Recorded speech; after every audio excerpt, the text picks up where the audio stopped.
Portugal's governing Socialist Party has won an outright parliamentary majority in the snap general election. The Prime Minister, Antonio Costa, hailed the result as a victory for confidence and stability. Spotify has promised to act against coronavirus misinformation after 2 stars withdrew their music from the streaming service in a row about a podcast. The podcast by Joe Rogan aired vaccine-sceptical views. The head of the Philippine Electoral Commission says that presidential candidate Bongbong Marcos should be disqualified from running in upcoming elections. The son of the former dictator, Ferdinand Marcos, has convictions for failing to file tax returns. The UN has warned of a deepening humanitarian crisis in Myanmar a year after the military seized power. It said the overthrow of the elected government had resulted in intensifying violence and a rapid rise in poverty.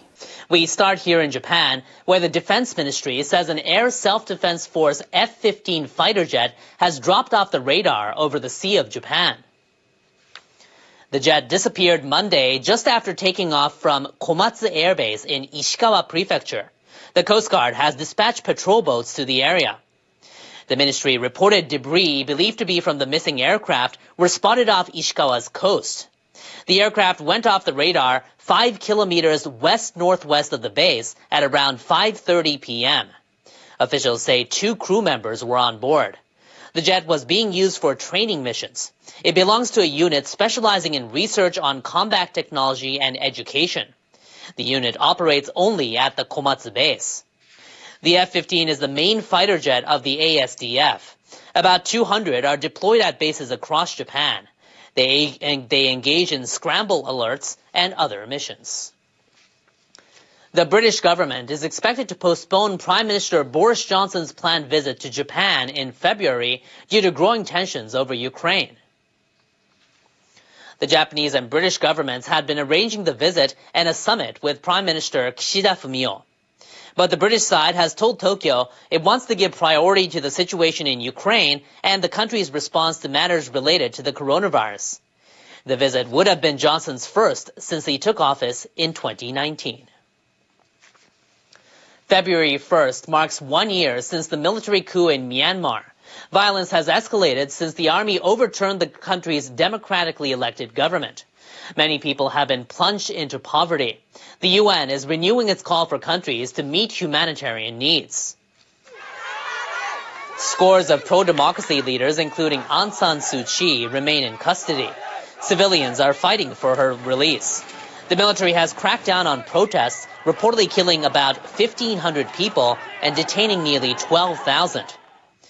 In a statement, UN Secretary General Antonio Guterres reiterated his solidarity with the people of Myanmar. He said, "Access to people in need is critically important for the United Nations and partners to continue to deliver on the ground." He added, "Armed forces and all stakeholders must respect human rights and fundamental freedoms."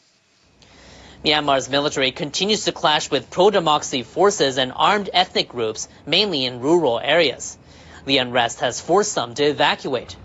The Association of Southeast Asian Nations has been trying to resolve the situation through diplomacy, but attempts to mediate the conflict have seen little success so far. And lawmakers here in Japan are asking the government to take further action against the leaders of Myanmar's military junta. A non-partisan group of Japanese lawmakers supporting Myanmar democratization met on Monday. The group's head submitted a written request to a foreign affairs official and criticized the government's handling of the matter.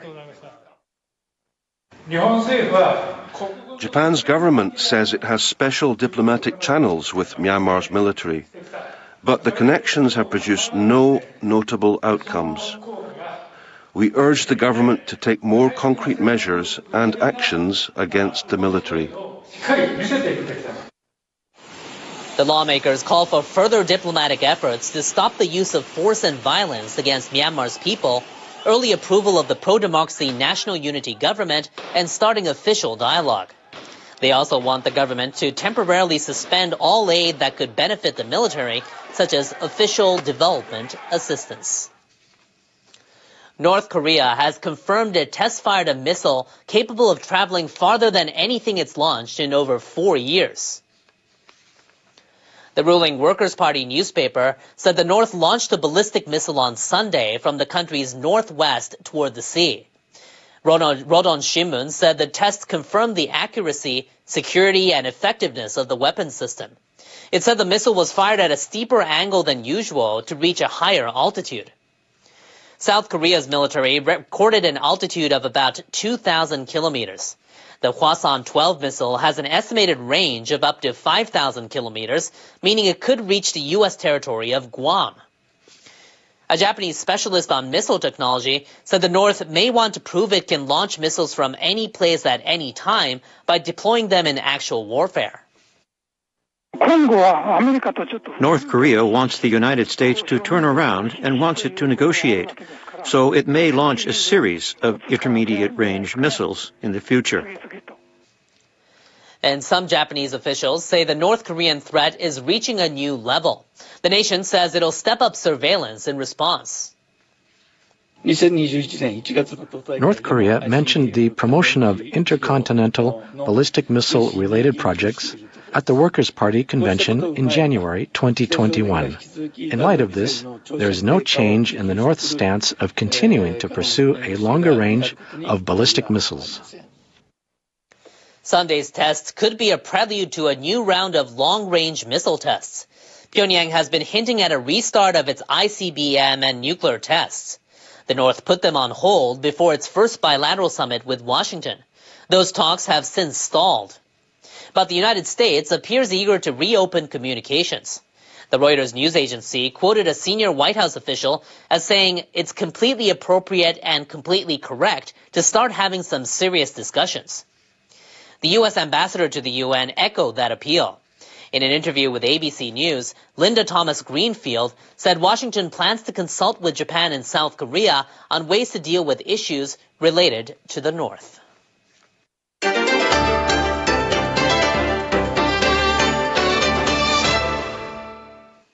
We move now to the latest on the coronavirus situation here in Japan. As daily infections continue to rise, healthcare workers are struggling to deal with growing numbers of patients, especially those who are elderly or have underlying issues. Health officials in Tokyo reported 11,751 new cases on Monday. The figure topped the 10,000 mark for the first time on a Monday. The occupancy rate of hospital beds for COVID-19 patients has soared to 49.2%. More than half of the country's prefectures, including Tokyo, are under quasi-emergency measures. Tokyo's governor said she'll consider asking the central government to issue a full state of emergency if the occupancy rate reaches 50%. In addition to the hospital occupancy rate, we have to assess the effect of the quasi-emergency measures already in place in the capital in order to make a comprehensive decision. At this point, the government is not considering declaring a state of emergency. Doctors at this Tokyo hospital say 2 weeks ago it had no coronavirus patients over the age of 60. But now, a third of them are seniors. They say this elderly patient's symptoms are mild, but the person's underlying lung condition has worsened.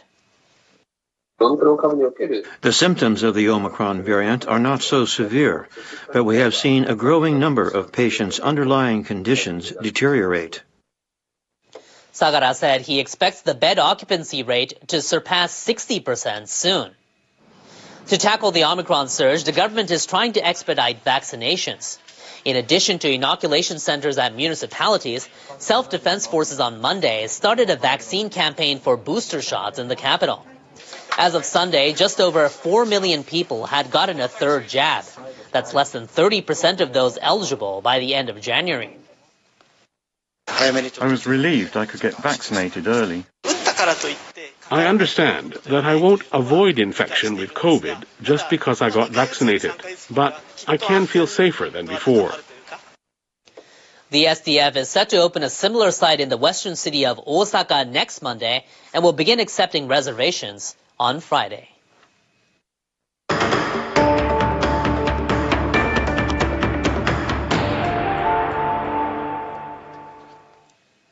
China's state-run media says Grand Duke Henri of Luxembourg has arrived in Beijing to attend Friday's opening ceremony of the Winter Olympic Games. He's the first foreign head of state to arrive in the capital. CCTV reported the Grand Duke landed at an airport on Monday and gave details of his arrival. The United States, Britain, and some other nations have announced they will not send government officials to the Beijing Olympics, citing alleged human rights abuses in China. The Chinese government has said dignitaries from 25 countries, including Russian President Vladimir Putin, will be attending the opening ceremony. China appears set to focus attention on the arrivals of foreign VIPs through state-run media in an effort to play down the diplomatic boycott, as well as give the Beijing Games a sense of momentum. Next in weather, iguanas were seen falling from trees in parts of Florida over the weekend. Our meteorologist Sayaka Mori has the details in our World Weather Report. Hello there. People in Florida, the Sunshine State, had extremely low temperatures during the weekend, and West Palm Beach saw about 3 degrees Celsius. Because of extremely low temperatures, even iguanas fell from the sky. Take a look at this impressive video. Sinking temperatures led to falling iguanas out of trees in the state. Lows reached about -4 degrees Celsius, but iguanas, which are cold-blooded creatures, need temperatures to stay above 10 degrees Celsius or they're frozen in place. As they are immobile, they lose their grip on the trees where they are staying and fall to the ground. I heard some people eat iguana meat. Different story across the northeastern U.S. Parts of New York City had over 20 centimeters of snow in 24 hours during the weekend, and Stoughton in Massachusetts had nearly 80 centimeters of snow. Good news, snow has tapered off, but temperatures will be quite low in parts of Canada and the northern United States later this week. Take a look at this. Minneapolis could see a high of -17 degrees. Winnipeg at -23 on Wednesday. Do bundle up. But New York City will see temperatures climbing into the next several days. Sukayu now has 4 meters of snowfall on the ground. That's the record for the month of January. And more snow is likely into Tuesday. An additional 40 centimeters of snow could fall in the Tohoku region, and thunder snow could be developing over the Hokuriku region into Tuesday. The high will be -1 in Sapporo, 6 in Niigata. Tokyo will experience a relatively warm week this week. Meanwhile, parts of Western Australia are experiencing very heavy rainfall. Broome had 238 millimeters of rain in 24 hours, and temperatures are going to be as follows on Tuesday. Staying quite hot in Port Hedland, Brisbane at 37 on Tuesday. That's it for me. Have a nice day. As parents, we are also thinking about our kids and whether they should wear a mask or not, depending on the mandates that you've been given. This is, of course, coming on the heels of Virginia Governor Glenn Youngkin, and the issuing of an executive order saying that you have a choice, opt in or opt out. It's a mass debate that's playing out in schools across the nation. And Randi Weingarten, president of the American Federation of Teachers, is here to discuss it more. You know, Randi, depending on the school, parents are letting their kids go maskless if they so desire. My kids, we live in Virginia, so they were given a choice. My son still wants to wear it. My daughter doesn't want to wear it. So I'm curious what you're hearing from teachers, because it has been an ongoing discussion among all of us. Do you think it's bringing politics into the classroom, or is it just a new reality that we're going to be dealing with, personal choice? Look, I think it's bringing politics into the classroom, and it's basically politics over public health. I mean, I've been not shy about talking about how I am an asthmatic, and I wrote a letter in November before Omicron to Dr. Walensky and Dr. Cardona to say we need a metric for when, and an off-ramp for when to get masks off of our kids and off of our educators. There's not a person I know who wants to wear these things, but the reason we wear them is to protect ourselves and others. It's not about, particularly in the midst of Omicron, CDC and others have basically said that this has helped protect people from huge dissemination of a very, very transmissible virus. So I would say to the governor of Virginia and to others, wait till the end of the Omicron spike. none of us want to wear the masks. We want to actually, though, make sure that kids are in school and stay in school. So I see this about helping our communities stay safe as opposed to individual personal choice, just like other types of public health. And that's why I say it's been politicized. And this is from someone who actually wrote a letter in November saying, can we actually have an off-ramp for masks? We need an off-ramp for masks, long term in terms of getting them off our kids and getting them off our teachers. You know, we do know that part of stopping the spread is being able to test and isolate positive cases, right? And President Biden handed out $10 billion for schools to test their students. So from your perspective, are they using it? Are schools testing enough? Because I can tell you right now, it's not happening in our school. Yeah, I mean, this is what's happened. Like, again, the head of the Rockefeller Foundation and I, in January 2021, over a year ago, said, testing is going to be really important to see what is invisible, because a lot of the virus spread was invisible. A lot of people are asymptomatic, and you could spread the virus from home to school to back and forth. And so that was one of the things we have been concerned about from the beginning. You're showing on the show the kind of antigen tests which used to be readily available in the spring in pharmacies and things like that. And then they stopped making them. And it's as if no one thought, Omicron could come or some other COVID virus could come. And so the private sector stopped making these. And as a result, come November, when we started seeing this huge rise of Omicron in South Africa, knowing full well that this would be helpful in terms of creating assurance to parents, to teachers, to others as they were traveling, going to be with their families, they would know whether they're positive or negative. That's what an antigen test does. So what the Biden administration has done and Joe Biden has done is he's used the Defense Production Act and others to really try to push to get that production. And we're starting to see enough production. And I think what he did with the U.S. Post Office and said, look, you can get these tests at home is really terrific. But all of this is about 2 or 3 or 4 months too late. The private sector should never have stopped producing these tests. Abbott should never have stopped producing it. But I'm glad that we're starting to have enough. So in New York City, there's been a lot of tests that were in schools at the beginning of January. But in lots of other suburban school systems, there haven't been. This was the reason why we had such a crisis in Chicago. The Chicago school system didn't do it while the New York City, the Washington, D.C., and the L.A. school system did. Yeah, let's not forget in Chicago, too, the superintendent actually stepping in and helped teach classes there. That was really unbelievable to watch. I wonder, many of us, let me just say, many of us, I volunteered. I still have my teaching license. I volunteered to teach as a sub in New York City. Many of us have stepped up to volunteer to be subs because we know that with the shortages, we need to be all hands on deck.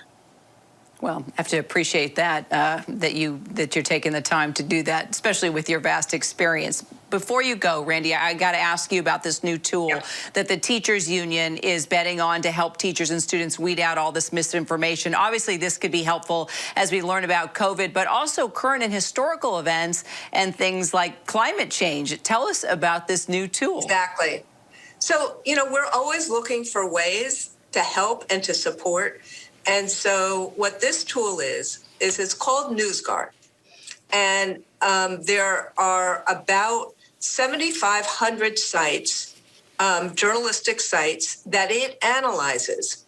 That's about 95% of where we all get our news in both the United States and in Western Europe. And it basically has a rating system, a nutritional kind of seal of approval.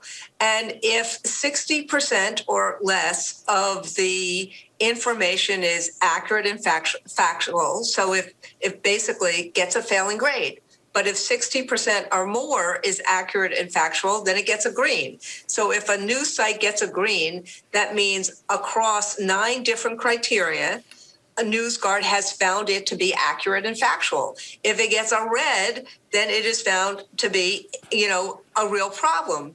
And there's all sorts of different explanations on the site as well. So we're giving this site or this access to the site to every single educator we represent. We really want it in every school across the country so that they don't have to try to figure out what's accurate and what isn't. And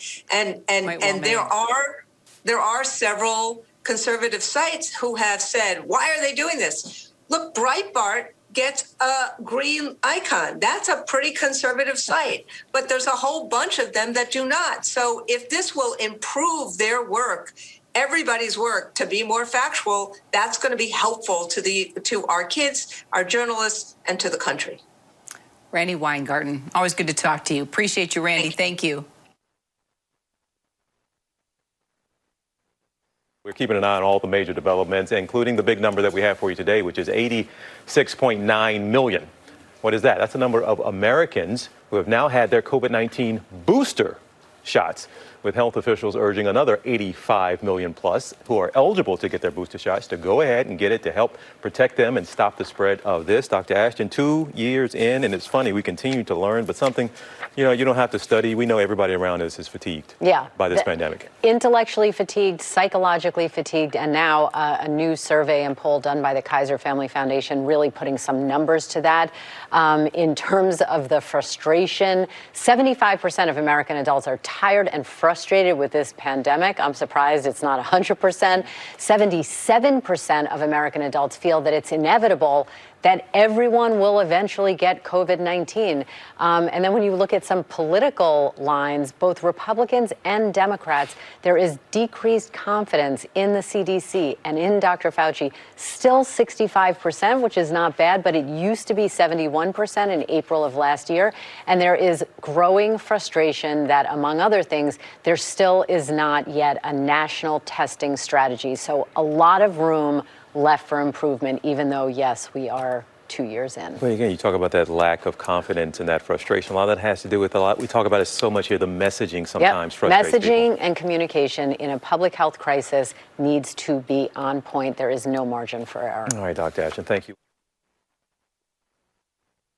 Dr. Ashton's here, has questions that you all are asking out there. So first one up here, if you had a recent COVID-19 infection, Dr. Ashton, can a rapid test produce a false positive? Okay, there's so much confusion about this testing in the setting of a recent infection. Okay. Basically, what people need to know is that if you have had COVID-19, you should not get another PCR test for a period of 90 days or 3 months, because it can pick up viral debris, inactive. That does not mean you're still infected. That does not mean you're still contagious. So you should be out of the PCR testing circuit for 3 months after you've had COVID-19.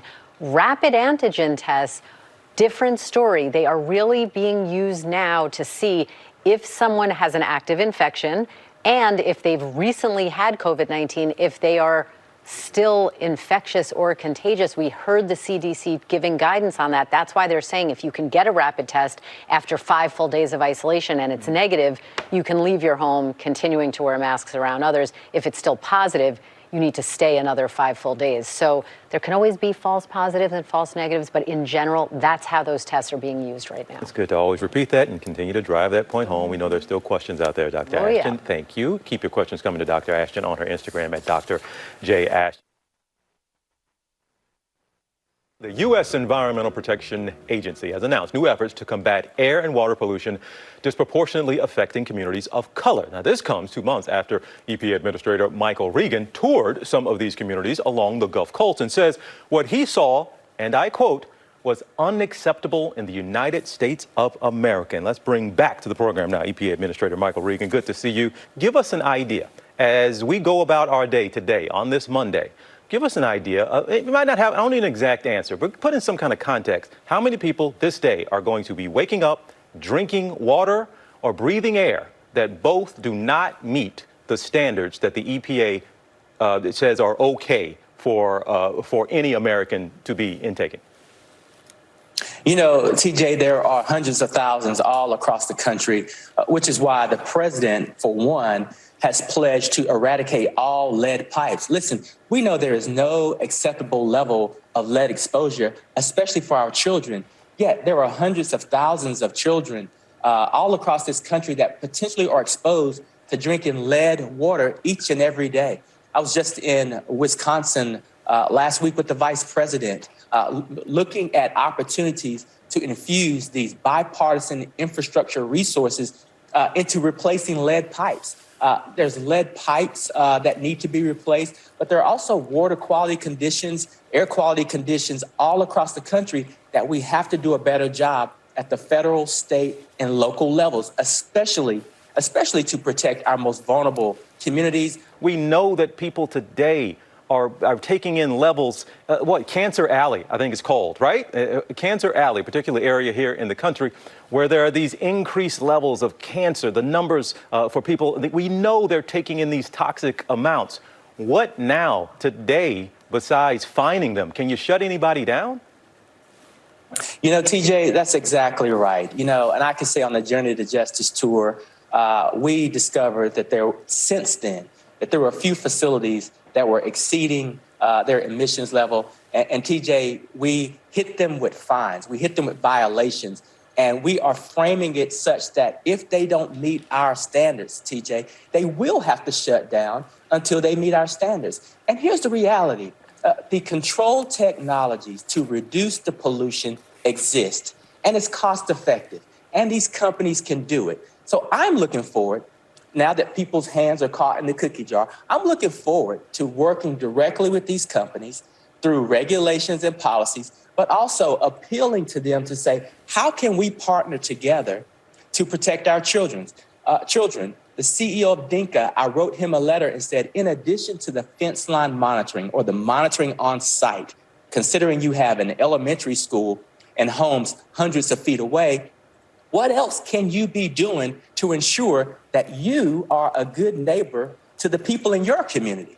So there are regulations, there are policies, but also, TJ, there's some good old common sense. And I'm looking forward to engaging with some of these CEOs and others to think about how do we preserve the jobs, but also preserve the health, the prosperity, and the economic upside for these communities. And finally here, Mr. Regan, I hope you take this in the spirit in which I'm asking, but people here are watching this TV right now who live in some of these areas, who are watching you, they hear things about policies, regulations, federal level help, and that you wrote a letter to the head of a company. And that doesn't necessarily come to them as, hey, action is being taken, if you will, even though I know it takes time, but just take this opportunity. What else can you say to give them confidence that you, the EPA, or the federal government has their back?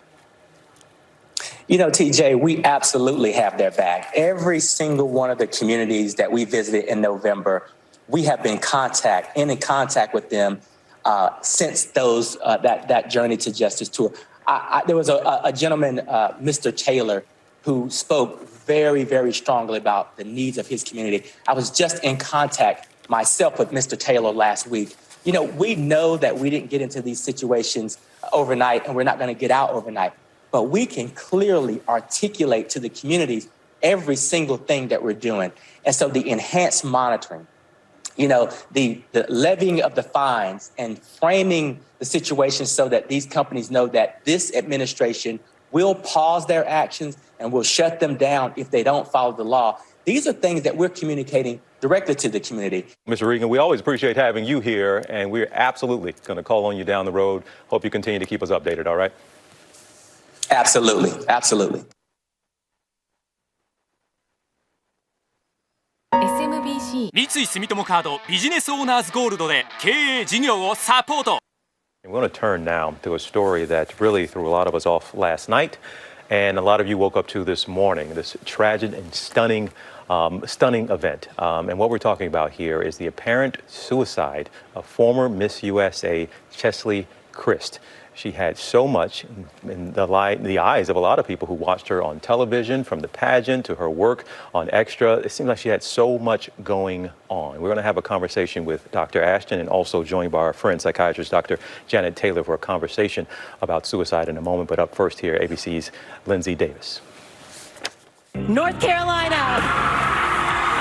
This morning, immense shock and sorrow after the death of former Miss USA Cheslie Kryst, the 30-year-old apparently dying by suicide. Her devastated family writing in a statement, her great light was one that inspired others around the world with her beauty and strength. She cared, she loved, she laughed, and she shined.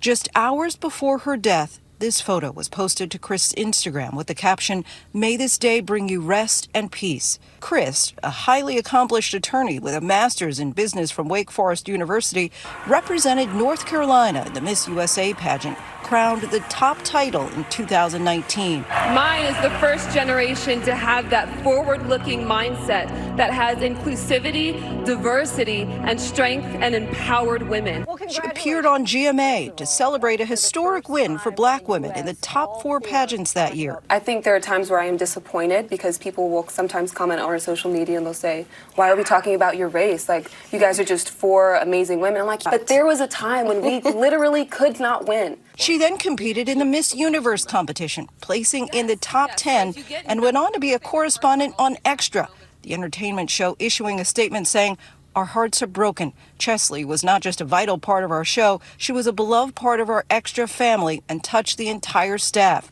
Our deepest condolences to all of her family and friends." Cheslie Kryst was 30 years old. And thanks to our Lindsay Davis there. And again, let me chat with our Dr. Ashton here and psychiatrist Dr. Janet Taylor. Dr. Taylor, thank you for being here. And what do you make of, and are we talking about it sometimes the wrong way when we say, oh, she seemed to have so much going for her, oh, she seemed so happy. You know, like, what do you make of that being a part of these conversations so often? Well, so often what we do is to try to gauge how people are doing, and we look at the outside, what we see. But the reality is, unless someone tells you or unless you see specific signs, we really don't know what people are struggling with and what their own personal demons are. So it's really a time to inquire about how are you? And not only that, be prepared to listen when people may say they are feeling a dark way or feeling depressed, and have resources at hand. But there's no question that, you know, she's only 30 and it's a tragedy, but a reminder that your brain is in your body. And if you are suffering from any mental health condition, help is always there, but we need to speak out and certainly lose the stigma around getting help for our mental health. And Dr. Ashton, what do we do with that? When Dr. Taylor said, you ask somebody, how are you? And oftentimes people are programmed to give you the wrong answer, not give you an accurate answer. What are we supposed to be looking for in friends and family? Well, first, I think if you've lost someone to suicide, don't blame yourself. And you've been very open about this. I have. I lost my ex-husband and my children's father to suicide coming up in a couple of weeks on 5 years. No one blamed themselves more than I did as a doctor married to someone for 22 years. I didn't see the classic signs because he had other signs. So there aren't always obvious glaring signs, but there can be some categories that, again, if you get a gut feeling that something's wrong, either in someone's behavior, in their mood, or what they're saying, trust your instinct. So in terms of behavior, there was a recent study that found that people who went on to take their lives or attempt suicide gave away possessions, gave away their pets in the days or weeks before their suicide or suicide attempt. People talking about having no hope, feeling trapped, feeling helpless, being a burden to others, being withdrawn socially or at work, any change in that behavior. Ask them, you say, what should we do? Dr. Taylor and I are taught in medical school to overtly ask someone, are you thinking of self-harm or contemplating suicide? You're not going to put that idea in their head. And if they tell you yes, take it seriously. It is no different than a heart attack. Get them medical help, even if it means bringing them to an emergency room. But we talk here, Dr. Ashton, so often of what you have to do after. You talk about life after. I think the exact title of your book, Life After Suicide. Right. Is it not? My children and I wanted to share our story to try to help others. And it's not just our story, it's the story of over a dozen other survivors of suicide. As Janet said, and you said with the statistics, it's estimated that for every person who dies by suicide, 135 other lives are directly affected. So we wanted to share what we learned with professional help and from others in terms of our healing and to try to put those pieces back together again. But there is hope, there is healing, there is recovery. We try to live in a way that honors Rob's spirit every day.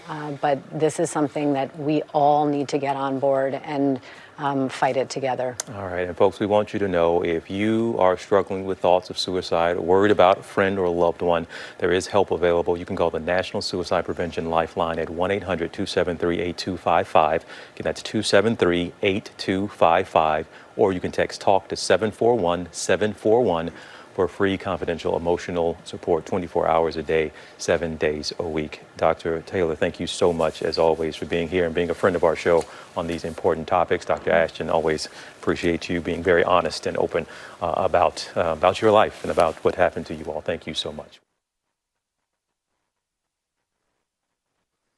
愛のダイハツ中古車フェア。ムーブもタントも買うなら今。Two police officers have been suspended as Connecticut officials investigate the deaths of two black women, both cases marked by accusations of racial insensitivity. Lauren Smith Fields and Brenda Rawls were found dead hours apart last month in Bridgeport. Their families say both women had been on dates shortly before they died. Relatives also say police treated the cases with no urgency. Bridgeport's mayor released a statement Sunday calling the Bridgeport Police Department's actions unacceptable. Time now for a look at your Monday weather.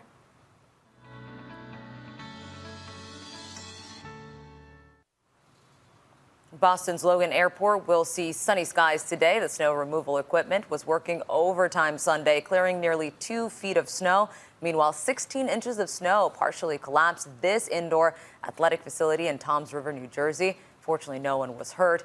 There's one more day of cold temperatures before a big warm-up on the East Coast. Boston will get into the 40s this week, and it will be nearly 70 in the southeast. Checking today's high temperatures, mild in the plains, 40s in the Pacific Northwest, 67 LA.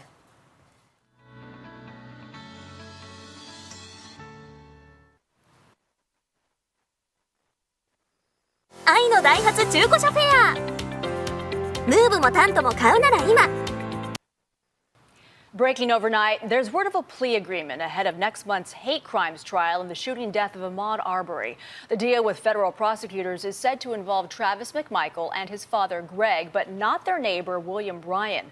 All three men have already been sentenced to life in prison on state murder charges, convicted of chasing and killing Arbery as he jogged through a neighborhood in South Georgia in 2020. The details of the new plea deal have not been revealed. The men are expected in court today. Time now for a look at your Monday weather.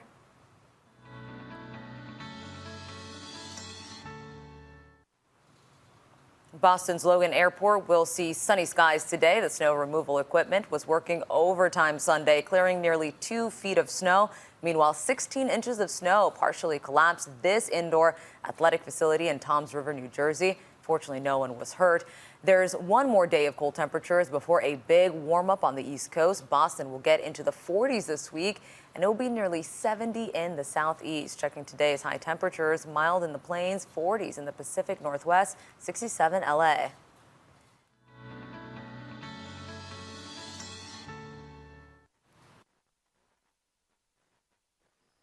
愛のダイハツ中古車フェア。ムーブもタントも買うなら今。The UN Security Council is meeting on the threat of a potential Russian invasion of Ukraine.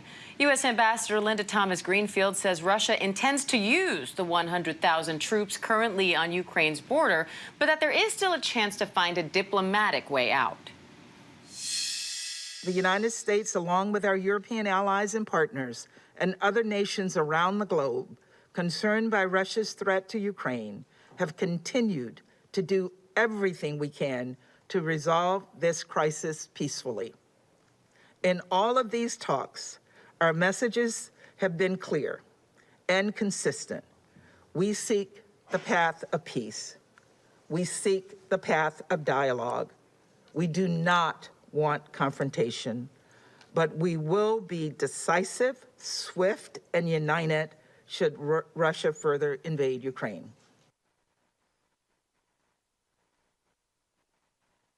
Director Rick Klein for more on all of this. Rick, Russia and the U.S. have very different versions, at least at this meeting, of what is going on right now. Russia essentially saying that this is megaphone diplomacy and that the U.S. is making something out of nothing. So why do they have 100,000 troops at the border of Ukraine, if not to do something with those troops?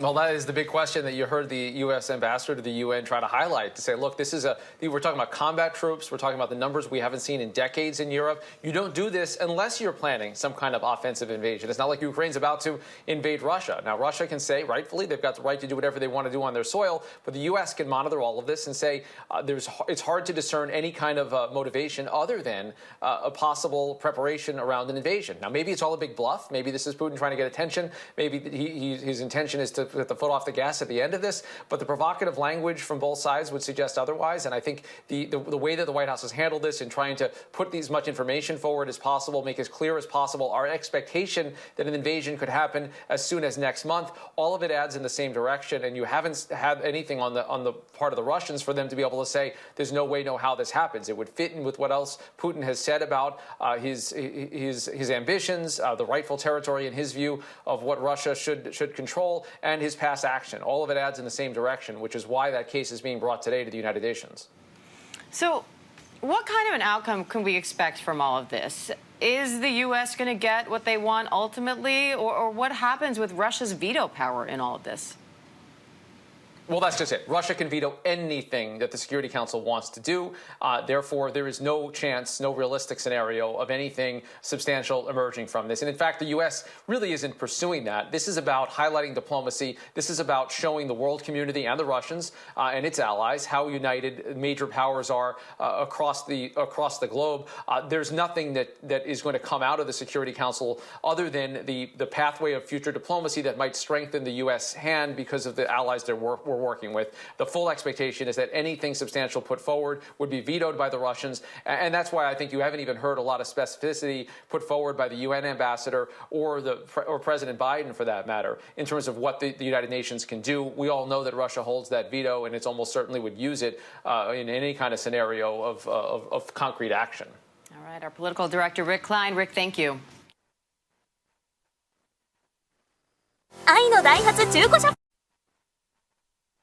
British Prime Minister Boris Johnson is now apologizing as he faces pressure to resign over parties he attended at Downing Street during the nation's strict lockdown. A new report calls the gatherings a, quote, serious failure to observe not just the high standards expected of those working at the heart of the government, but also of the standards expected of the entire British population at the time. ABC's Will Reeve is in London with the latest on that. Well, we heard Boris Johnson there go before Parliament and both apologizing but also trying to defend himself and the job that he's done as Prime Minister. How did he do there? That's right, Diane. He began apologetic and then pivoted to proud and then ended defiant. And he kept referencing that all that he really cared about going forward was getting on with the job. But he did begin by saying, firstly, I want to say that I'm sorry. He acknowledged the sacrifices that so many people in Great Britain and around the world have had to make amid COVID, while there was the backdrop of members of Johnson's staff within 10 Downing Street hosting gatherings with alcohol when England was enduring some of the strictest COVID lockdowns anywhere in the world at the time. It's been a contentious afternoon here in Parliament. Johnson defending himself against members of the opposition parties, including Theresa May. She resigned as Prime Minister. That led to Boris Johnson taking office 2.5 years ago. And when she stood up for questioning, she said that the Prime Minister either didn't understand the rules or didn't think that they applied to 10 Downing Street. And Johnson, every time he was questioned, just kept referring to that report from Sue Gray, saying that that contained the answers and that the Fuller police investigation that will be released soon would contain more. And he kept touting his record on jobs, on the response to COVID, even referencing that Britain stands with its NATO allies on the doorstep of Russia amid the Ukraine issue there. very defiantly, very proudly defending his record and trying to pivot to move forward rather than focusing on what has happened over the past 20 months that included a lot of parties and behavior that the report found to be highly inappropriate. And so what are the chances that Johnson actually steps down or is removed from power at this point? Short answer, slim. A little more complex of an answer, here's what would need to happen. 54 members of Johnson's own Conservative Party would need to send a letter to the party chair triggering a vote of no confidence when it hits that 54-member threshold. And then that vote would be held and would just need a simple majority for Johnson to have to resign or to be removed from power. But based on the way Johnson is positioning himself, the way he has been speaking in Parliament today, that looks very slim. He is holding on and keeps coming back to the idea of getting on with the job, which he, of course, and his party seem to want him to do, and opposition and many members of the British public seem opposed to. Diane? All right, Will Reeve in London for us. Thanks, Will.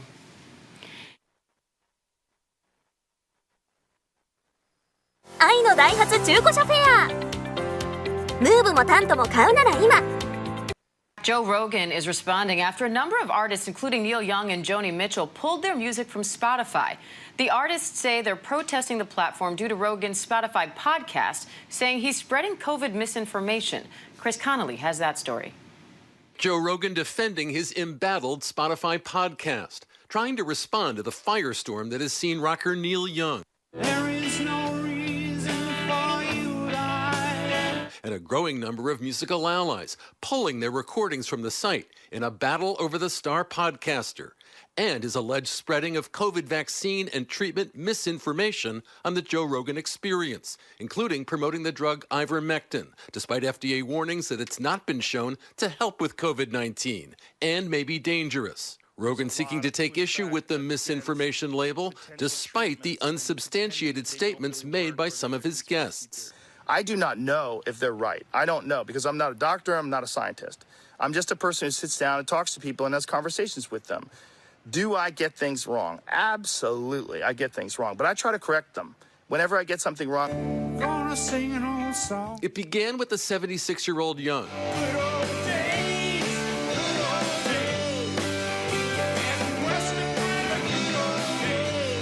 Declaring on his website that Spotify could have Rogan or me, not both, because Spotify is spreading fake information about vaccines potentially causing death, echoing detailed objections made by 270 experts in an open letter to Spotify weeks ago. The dizzy dancing way that you feel. Kennedy Center honoree Joni Mitchell saying she'll pull her music from Spotify, saying irresponsible people are spreading lies that are costing people their lives. Prince Harry and Meghan, recipients of a $30 million Spotify podcast deal, expressing concerns.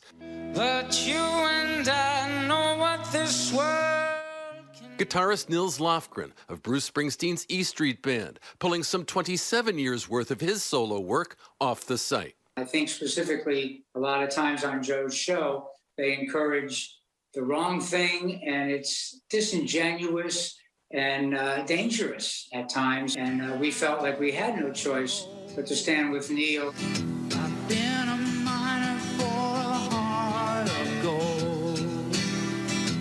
Keep me searching for a heart of gold. Spotify losing billions in market value last week, and the CEO saying the site will add a content advisory to COVID podcasts while directing listeners to a COVID-19 hub with facts and information on the virus. So we'll see about Joe Rogan. One more possibly relevant note, as young people growing up in Canada, both Joni Mitchell and Neil Young were stricken with polio before there was a vaccine. Life-changing moment for both of them. Diane? All right, Chris Connolly, thanks for that. And I want to bring in SiriusXM radio host and ABC News contributor Mike Muse for more on the impact of this whole controversy. Mike, Spotify took a steep loss in market value last week, which a lot of people are pointing to this, but lots of other stocks also took a huge dip last week. Rogan, as controversial as he may be, he is a huge draw. So how do you see this whole thing playing out? Well, first, Diane, it's so great to be in conversation with you again. Oh, Welcome good back. to see you too, Mike. Thank you. Of course. As always, you ask such great questions. I think what's making this so interesting and why I'm fascinated is because, as you know, Diane, I love technology and I love focusing on AI and machine learning and big data and really getting into the tech policy aspect of this. And what we're seeing right now is I think listeners and viewers are understanding now that Spotify isn't necessarily like a music company. It's not a record label. It's not a Def Jam. It's not, you know, a Columbia or a Sony. It is a tech company. Spotify, Tidal, Apple Music, they're tech platforms. And what these tech platforms are now wrestling with, I believe actually for the first time, is what is the responsibility for the user and then what's the responsibility for the creator. In Spotify's statement, they say that it is our responsibility to create a space, but at the same time getting freedom of expression to our creators. And then that goes into the Constitution, you know, what allows for freedom of expression, freedom of speech, right? But when does freedom of expression and freedom of speech begin to infringe on others when it comes to a disinformation, and then does that become dangerous? And I think that is the crux of what we're happening here with Joe Rogan. Spotify is trying to protect the freedom of their creators like Joe Rogan and others, while at the same time making sure that they're able to keep their listeners with accurate information. It's no different than when Twitter began to put marks when individuals, elected officials, would spread disinformation, right? And so I think Spotify is going to have to start getting to that area more directly, more poignantly, and actually more quicker. But then also, too, you were seeing on the flip side, creators are making the conscious decision to pull. And I think this is just a new space that we're seeing for these music tech companies, and we're seeing it play out in real time. And because it's a tech company, it does tend toward a younger user. So I wonder, now that we're hearing from Prince Harry and Meghan, for example, who have a $30 million podcast deal with Spotify, now they're expressing some concerns. They kept the language there vague, but I wonder, does that move the needle at all? Absolutely. I mean, the fact that not only Neil Young, but you're seeing Joni Mitchell, you're seeing individuals from Bruce Springsteen's E Street Band. You're starting to see, you know, Prince Harry and Meghan Markle begin to consider possibly pulling their podcast. Now, if we see creators on the other side now start to pull their music and their podcast, that actually impacts Spotify's bottom line too as well. Because young consumers, the average age, I believe, of Joe Rogan's podcast is 24 years old. Young users are the ones who are typically using Spotify, and they're what you consider to be your sticky consumers. They keep coming back over and over and over again, and that's what drives Spotify's bottom line. Although not a music company, music does drive them in order to get users to the platform, in order to download these podcasts. So if more creators and artists begin to pull their music, but then that counters the powerful impact of Joe Rogan's 11 million viewers or listeners per episode. That counters that and makes it neutral. And then Spotify has to make a choice. Do they keep holding on to this podcaster, right? Or do they allow other creatives to pull their music and their podcast? But right now, I don't believe we see enough for Spotify to make that really critical decision of what to do. But if more influential individuals, artists, and podcasters make that decision, Spotify's going to have a tough decision to make, Joe Rogan or the creators. And the CEO of Spotify also came out addressing this and said the site will add a content advisory to all COVID podcasts. Rogan himself also said that he's going to do a better job of balancing things out, and after he has controversial people on, he will have other experts to counter whatever that person said. What do you think of that response? Is it enough? You know, I don't know. We would know if it's enough if we start seeing more content creators pull their site. At the end, streaming, it's all about the number of downloads per episode. And as Spotify being a bottom line that has to be beholden to their investors and has to get a return on their investment, they're looking at that 11 million downloads per episode. That is part of their advertising revenue. That is part of what allows them to make more deals with other content creators and multi-million-dollar deals. And that's a hard thing to let go. But I do believe that the CEO is on the right path in doing that. But we'll see if it's enough and how the consumers get involved. Our consumers right now across the country are really activists when you think about it. Like, they really want to know what a company's constitution is before they decide to support or if they decide to not to support anymore. So I think we'll know in the next coming weeks if that was enough. And you're going to start to see activist consumers coming out on both sides of this debate, Mike, that's for sure. Mike Muse, we always appreciate you. Thank you, friend. Thanks, Diane. See you soon. 愛ののダイハツ中古車フェア。ムーブもタントも買うなら今。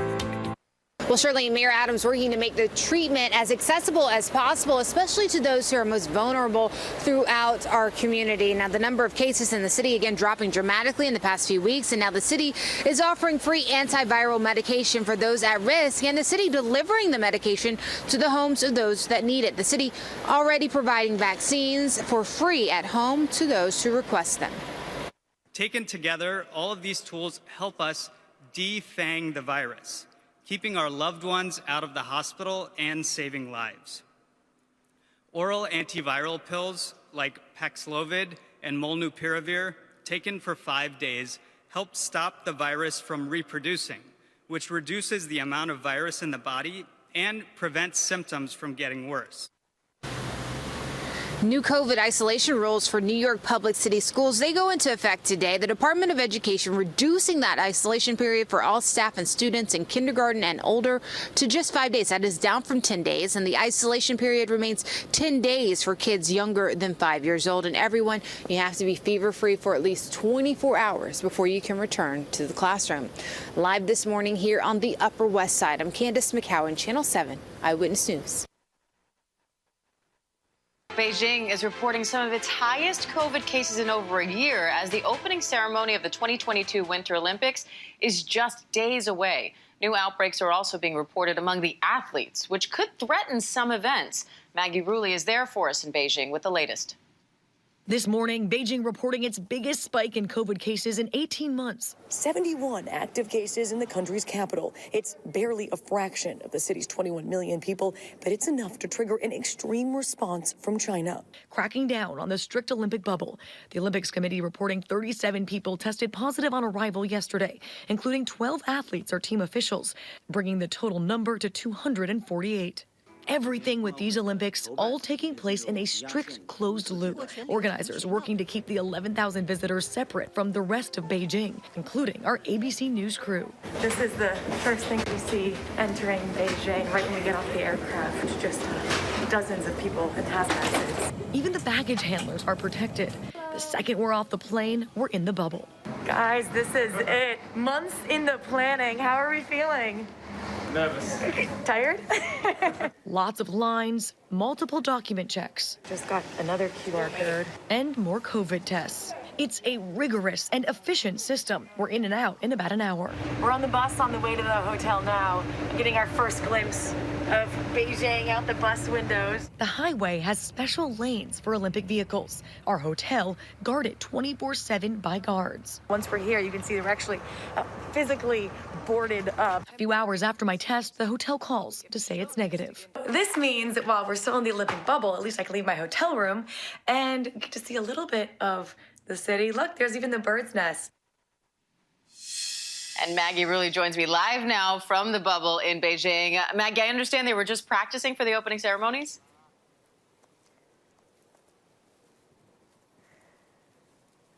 Hey, Diane. Yeah, you saw that bubble that we entered. It happened the second we got off the airplane, and it's what we've been seeing all over Beijing. I kind of like to say, yes, we made it here, but really we've made it to the bubble inside Beijing. You can see behind me just the fencing on either side. This is what you see, a physical barrier everywhere inside this closed loop, and it's not something you want to mess with. If you break this bubble, if you get outside the closed loop, you go into a mandatory 21-day quarantine. So, Diane, I have to say, as you know, as perhaps shocking as some of those images are, people are following the rules because the threat of breaking the rules is so extreme. All right, Maggie Rulli in Beijing. Maggie, you stay put exactly where you are in that bubble. We're going to be checking in with you all throughout the games. Maggie, thank you. This morning, we're going to begin with millions bracing for a new storm on the move. This, as you know, that northeaster digs its way out of that major storm. I should say the northeast digs its way out. Ginger tracking the very latest for us. Good morning, Ginger. Morning to you, Robin. All-time snowiest day on record in Providence, Rhode Island. Snowiest January on record now for Atlantic City. And this morning, the wind chill where I'm standing is 0. So you know we are still navigating the ice. Meanwhile, we're watching a whole new storm. So let me tell you who's going to be involved in that. We go anywhere from those winter storm watches in Colorado Springs over to Liberal, Kansas, up to Flint, Michigan, or Toledo, Ohio. Indianapolis is included. So St. Louis. So you watch for that winter storm. Now, this one's not going to all be snow. This looks like it will be in parts ice, and that becomes a major issue, especially there in the middle of the country. Watch that as the ice develops Tuesday through Wednesday. That's Wednesday night where we stopped it. Wednesday through Thursday, it's still impacting. So it's a real midweek storm, and that ice on the front end could reach all the way down into Arkansas, Indiana. We're going to be tracking this through the week, Robin. Yeah, this is people are still digging out from what happened over the weekend. Thank you, Ginger. And Rob is in hard-hit Massachusetts for us this morning. Good morning, Rob. Robin, this storm, it had it all. I mean, just insane amounts of snow, hurricane force wind gusts, and here along the coastline, just south of Boston, we had incredible waves that were banging up against this newly reinforced seawall and up and over this road and these homes, which in single-digit temperatures, look at this, completely entombed, encased in ice. And it's just a surreal scene here, storm after storm, single-digit temperatures here again. But looking at this, just a surreal scene that highlights just how explosive and historic this storm was. This morning, the Northeast digging out after that vicious nor'easter slammed the region. Massachusetts bearing the brunt of the storm. The blizzard dumping more than 30 inches of snow in some parts of the state. Snowplow drivers working round the clock since Friday night. Whiteout. You couldn't see 5 feet in front of you. History made in Boston. The city tying its record for the biggest one-day snowfall Saturday at 23.6 inches. Is that your car? Yeah. Man, it's buried. Oh, yeah. In coastal regions like Brant Rock, entire neighborhoods blanketed in ice after getting lashed by powerful waves. Frozen seawater clinging onto houses and this church. In Nantucket, the streets choked with icy storm surge on the island, inundated with 3 feet of water at the storm's peak. Driven by damaging winds of over 70 miles per hour. And the blizzard wreaking havoc on travel plans. More than 5,000 flights canceled this weekend. The storm unrelenting. From Maine to Rhode Island to Connecticut through New York. Not melting this morning, that's for sure. 7-degree temperature with wind chill below 0. I talked to the man that's actually living in this house. They got the power back on. They slept here. He said the heat's on and he did fine. He's a brave guy. Pretty brave guy to have a Buffalo Bills flag also flying here in southeast Massachusetts. Warm up coming, but not soon enough. We were thinking just that. All right. Thanks, Rob. Here to Washington now, where President Biden is facing some tough numbers in our latest ABC News poll with Ipsos. 75% of Americans are negative about the state of the economy.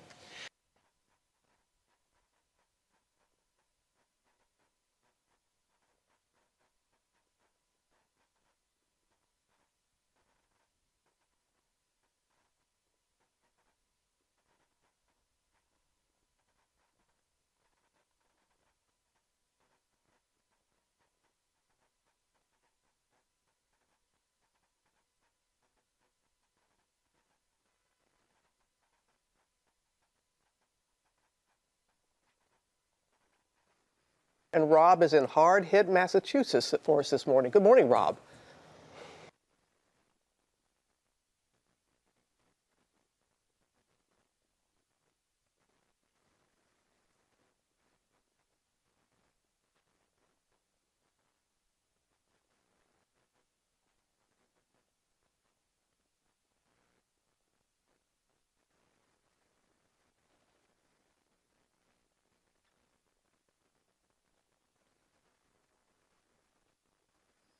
愛のダイハツ中古車フェア。ムーブもタントも買うなら今。Here to Washington now, where President Biden is facing some tough numbers in our latest ABC News poll with Ipsos. 75% of Americans are negative about the state of the economy. Just 29% support sending U.S. ground troops to Europe to counter Russian aggression against Ukraine. And on the Supreme Court vacancy, more than 3 out of 4 question the president's pledge to consider only black women for the seat. Senior White House correspondent Mary Bruce has the latest on the Supreme Court nomination. Good morning, Mary. Good morning, George. Well, we've learned the president is now considering more than a dozen potential candidates, but already the way in which he's going about this process is raising questions with a lot of Americans and facing pushback from some Republicans. This morning, with the president's first Supreme Court nomination looming, the political pressure is on.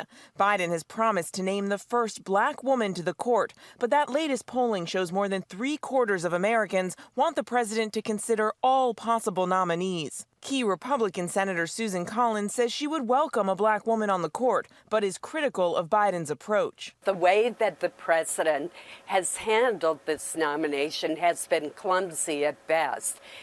It adds to the further perception that the court is a political institution. The chair of the Senate Judiciary Committee coming to the president's defense. This is not the first time that a president has signaled what they're looking for in a nominee. They're all going to face the same close scrutiny. This is a lifetime appointment to the highest court in the land. ABC News has learned there are at least 14 black women under consideration, including Judge J. Michelle Childs of the U.S. District Court of South Carolina. The White House over the weekend confirming she's on the list when they postponed her confirmation hearing for another position. She has the backing of Biden's close ally, Congressman Jim Clyburn, and even Republican Lindsey Graham supports her. I can't think of a better person for President Biden to consider for the Supreme Court than Michelle Childs.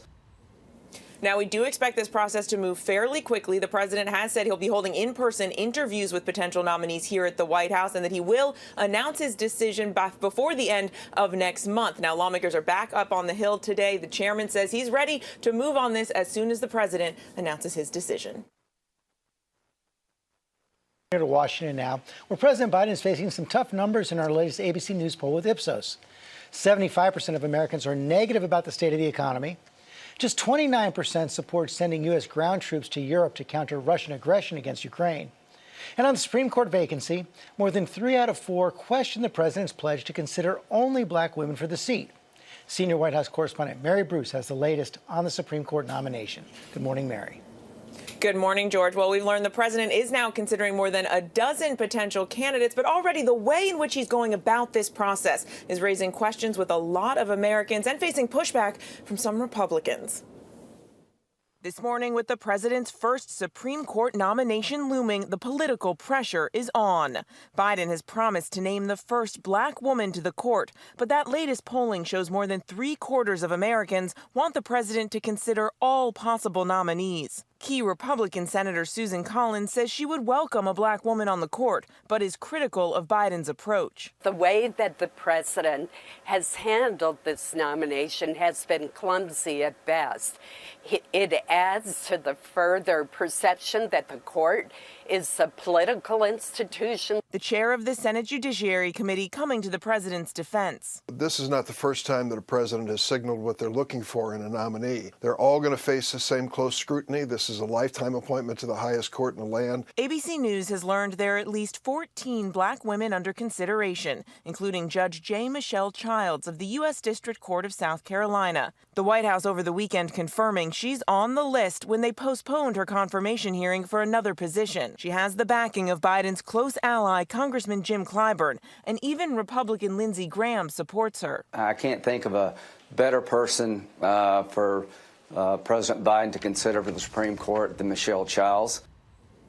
Now, we do expect this process to move fairly quickly. The president has said he'll be holding in-person interviews with potential nominees here at the White House and that he will announce his decision before the end of next month. Now, lawmakers are back up on the Hill today. The chairman says he's ready to move on this as soon as the president announces his decision.